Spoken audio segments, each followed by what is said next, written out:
properly. It's just ridiculous. Exactly. We heard as well earlier from the president of the Islamic Council on Victoria saying that Hezbollah supporters are, quote, definitely a minority, an absolute tiny minority. And he went on to say this is all about support for the Lebanese people. Does that allay any of your concerns? I wish it did. It doesn't in any way. I mean, I want to see a Lebanon that is free of foreign interference, a Lebanon that's at peace with its neighbours, as we all do.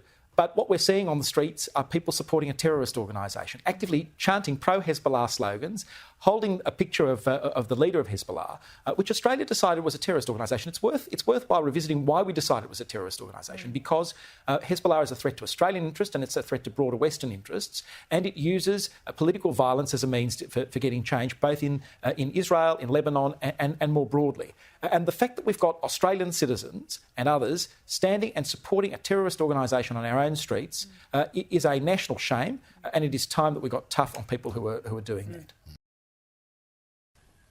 That would be a good start. There are at least 3 potential federal crimes that were committed yesterday in Melbourne and Sydney. The first is the public display of a symbol of a listed terrorist organisation. The Parliament unanimously outlawed that in December with the hate symbols legislation.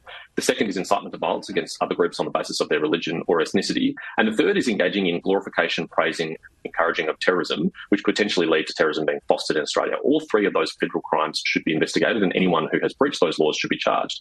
It's also important if any of the people involved in these activities are non-citizens, visitors in our country, then their visas should be cancelled. And Tony Burke has raised that as a prospect today. But in the last 12 months, I'm not aware of a single instance of someone's visa being cancelled on character grounds because of their involvement in protests like this. Provisions in the Migration Act which give the power to the Minister for Home Affairs and Immigration to cancel people's visas. One of those is the character provisions. They're very broad. Anyone basically who's judged to be of not good character can have their visa cancelled. And in my view, if you're waving a terrorist flag, you're not a person of good character, we don't want you in our country, your visa should be cancelled and you should be deported.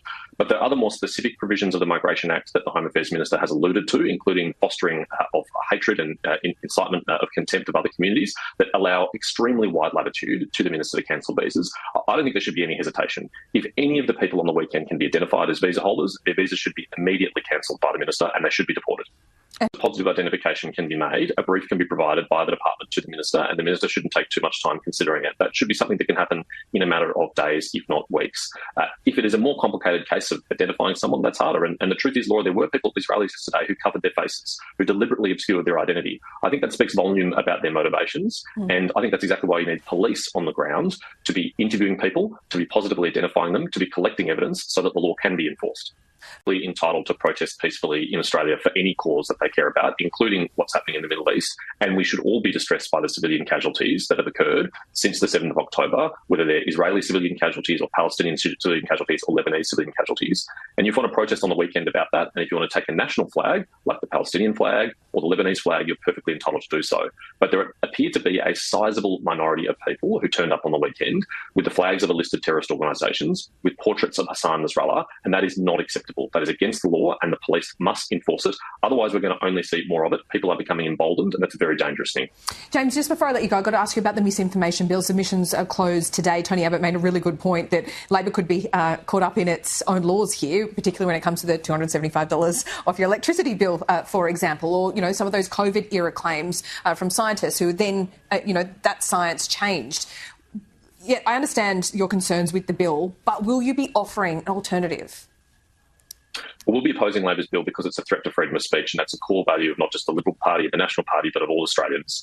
We have offered alternatives because I do think that foreign state-originated disinformation is a real problem. I chaired a Senate Select Committee inquiry into this last year. We made 17 recommendations in a bipartisan report, and the principle of those recommendations was we should have transparency, not censorship. So instead of censoring people's legitimately held political beliefs, you should instead label the foreign state actors who are active on these portfolios as foreign state actors so that people can be informed. Flags were flown in the streets. Joining us now is Liberal MP Julian Leeser. Julian, thanks for your time. I've got to ask you, were you surprised to see people openly advocating for a terrorist organisation in our CBDs at the weekend? James, sadly, I wasn't surprised. I wish I could say I was, but I wasn't. We've seen a year of this sort of behaviour since the 7th of October. It's almost a year. We saw it first at the Sydney Opera House on the 9th of October. We're seeing it in Melbourne and in Sydney this week with people with terrorist flags, holding pictures of Hassan Nasrallah as if you're some sort of hero rather than the terrorist that we in our own country declare him to be. This is just terrible. And it's the product of the failure of leadership that we have seen from Labor governments at the state and federal level. What is the point of having this suite of counter-terrorism laws which makes support for a terrorist organisation, including the flying of a terrorist flag, illegal if that law is not being enforced? It's time our state and federal Labor political leaders said to the authorities, enforce the law. Yeah, absolutely. It makes it redundant, really, if you're not going to enforce the law properly. It's just